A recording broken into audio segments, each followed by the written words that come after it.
This phone last June, mostly out of curiosity. Had very polarizing reviews. Some people seem to really like it, and others, well, they seemed very displeased with it. Being a moderately picky and a demanding consumer, I will rate this phone on the following parameters. The design, I want it to look pretty. The display, because I want to use my phone for watching videos. The features, I need to be able to unlock it quickly and also occasionally play with it. Performance, if it's able to run games. Camera quality, also important. And the software, because it's a touchy point with the Chinese phone manufacturers. The phone is a Umidigi A15T. I've owned Umidigi phones in the past. The last one I've had experience was the $95 G1, which at the time was made to look like an iPhone 12 mini. And this one is obviously mimicking the iPhone 16 or maybe 15, I don't know, they honestly look all the same to me. But yeah, on the outside, the phone looks pretty outside of the protective case. The body is smooth. It doesn't feel as bad as the G1, it has some nice edges to it. Not a huge fan of the back where it talks about the camera, it makes it look kind of cheap in my opinion. I'm honestly not sure why they insisted on having it. But overall, I'd say it's a pretty good looking phone. It has a pretty nice weight to it, like not, oh dang, it's heavy, but more like, oh yeah, it's, you know, not just another toy. Then the display. I have to say, I was pretty impressed with how good it looks. The colors are popping. The videos were never freezing, the phone didn't overheat when watching movies, and it's been a pretty enjoyable watching experience thus far.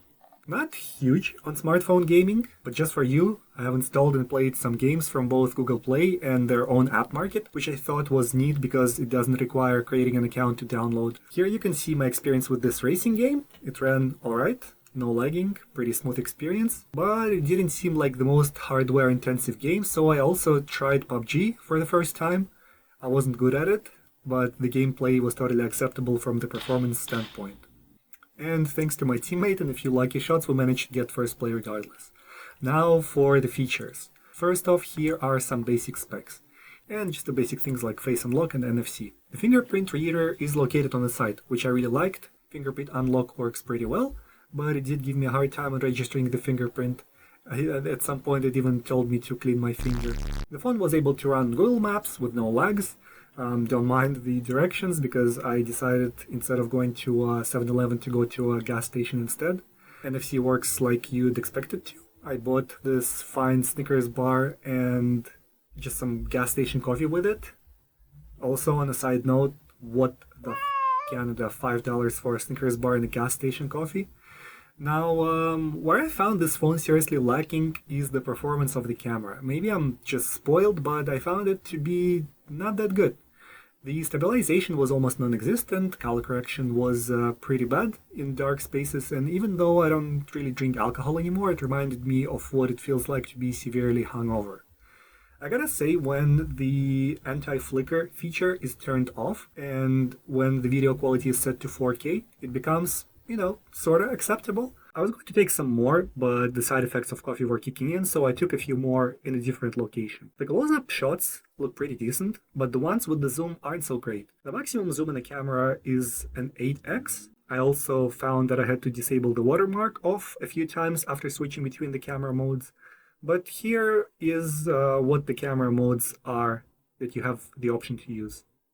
For the software, there are a few apps that I'm not used to, like the security app, which seems to give an arbitrary score and brings the phone back to default settings, but there are some useful features like an option to optimize the battery usage from a simple menu, and other than that, it seemed like the normal stock Android 13. I'm not sure if I'm lucky or tech savvy, but I haven't experienced any of the issues that people from the 1-star Amazon reviews were talking about. My messages weren't disappearing, the phone was never lagging, yes, the camera wasn't the best, but apart from that, it's a very decent option, especially considering how much it costs. For now, I'm going to go back to using my Galaxy, but I'm not going to say that I will never use Chinese phones again, because this one shows promise.